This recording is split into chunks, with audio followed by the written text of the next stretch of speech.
Can a single event change the course of a country's entire development? Can a simple ideology do more damage than a whole war? The untold history of the rights and responsibilities of the ancient Indian caste system. India is an established society with a bustling everyday life. This advanced society has a dark past that many people don't discuss. The caste system, created in 1500 BC, triggered almost a century of systemic racism, violence, and disgust towards the lower castes. The after effects are still seen nearly a half-century after the caste system was abolished. Racism against the Dalits is comparable to, and worse than, that of African Americans after Reconstruction in the United States, and even the Jews in Nazi Germany during the Holocaust. The rights of the lower castes were taken away and replaced with responsibilities such as cleaning and being servants. Through years and centuries of history, rights and responsibilities are reflected by the caste system of ancient India. Ancient India started off with the Indus Valley Civilization. The Indus Valley Civilization formed during the Bronze Age of history. It was one of the earliest civilizations to form. It thrived most likely because they settled near a big river called the Indus River. This is also how they got their name. The river helped them to grow plants as the land became fertile, and the irrigation helped them grow even more plants. The Indus Valley was home to many great cities such as Mohenjo-daro and Harappa. These cities were characterized by the baked mud brick houses, the impressive drainage systems, and the creative water systems. The drainage systems were very complex. Brick passages of water stemmed from the houses to a big brick pipe under the middle area of the town. The water systems were also complex. Wells were strategically placed in homes and cities to make sure everyone could access the water. There were water containment systems the people used to be safe in times of drought. The people of the Indus Valley also kept very clean. They built a landmark in Mohenjo-daro called the Great Bath. Many occupations were made in the Indus Valley civilization. Most city dwellers were craftsmen and traded with other civilians. Another reliable job was a merchant. These merchants used wagons pulled by animals to transport goods. Farming was also a reliable job for the people of the Indus Valley because the land was extremely fertile. Not much is known about the religion of the Indus Valley, but it is believed that they worship nature. Keeping clean may have been about religion as well. Not much is known about the government either, but they were most likely ruled by one king, because other civilizations near them were also ruled by one king. The evidence of a ruling system is shown through the organized city layouts. There are only small inscriptions about the rulings, but these haven't helped us learn more. Unlike many other civilizations, men and women had a similar amount of power. They could take on similar positions of power. Near the time of 1700 BC, the Indus Valley civilization came to an end. This was most likely due to the nature around them. They had many earthquakes which could ruin housing. Many homes had 2 floors, and the earthquakes hit them harder. There were also floods that may have destroyed housing and other buildings. The water could change the shape of these buildings due to them being made out of mud. Some water sources may have dried out, so they would have had that problem as well. All of this combined led to the end of the Indus River Valley civilization. Soon after, a group of warlike Asian nomads called the Aryans took control over all the fertile land from the Indus Valley. There is very little evidence about how they lived day-to-day life. They wrote sacred texts that were called Vedas, and these texts soon turned into the Hindu religion. The Hindu religion changed how people acted, and it made them more peaceful. With them, they brought the caste system. The caste system would change India permanently. The origin of the caste system occurred during the Vedic Age.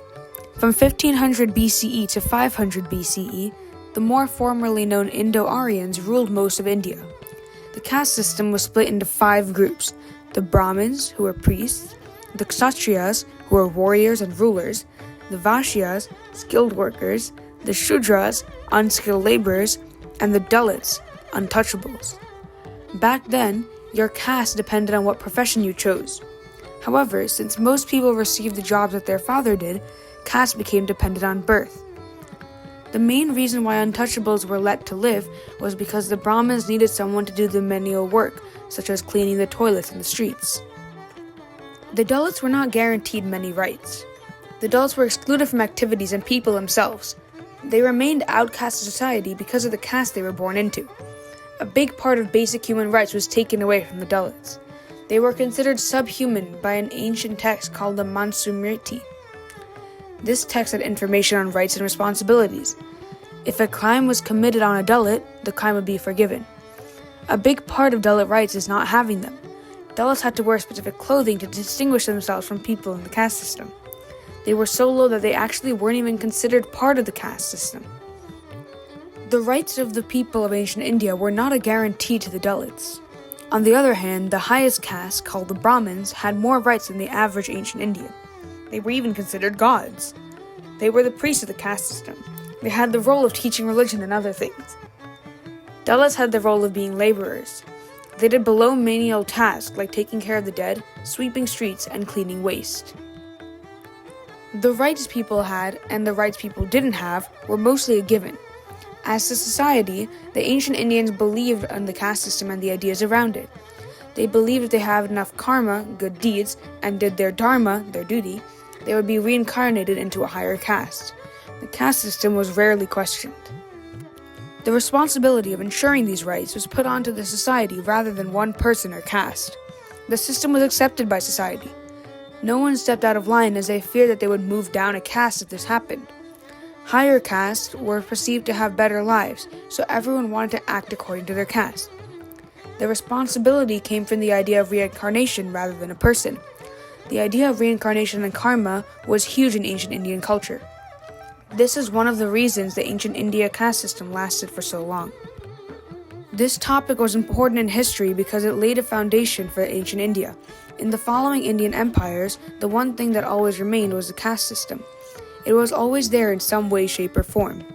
The after effects from when the British took over India left a scar, but not as big as that of the caste system. Many people completely lost their rights, and others were treated like gods or goddesses. My name is Ben Chinappan, the founder and the director of Dalit Solidarity, a non-profit organization in the US from 2000 onwards. Perhaps you may be interested why I started this organization as a charity. What's the purpose and goal of our organization? Dalits have been marginalized and oppressed in India for centuries under the caste system that is justified by the Hindu doctrine of karma. India has 1.4 billion people, out of which 25% are Dalits are untouchable under the caste system. They are forced to remain under a system that exposes them to abuse, violence, and exploitation. The stigma of untouchability and violence against Dalits continue even today. What's the meaning of Dalit? Dalits mean broken or oppressed. In the past, different names were used to call them, but Dr. Ambedkar assigned this term Dalit, a Sanskrit word, to attribute the sufferings of these people. Dalits have been historically oppressed and denied of basic rights, leading to poverty and social exclusion. They have been denied fundamental human rights, including access to education, land ownership, and equal job opportunities. Through the history of ancient India, we can see how rights and responsibilities are reflected. Because of the caste system, some castes had extra rights, while some castes had little to no rights. This system was accepted by society as a whole, so it was upheld by society rather than one person. This helped the caste system to last longer.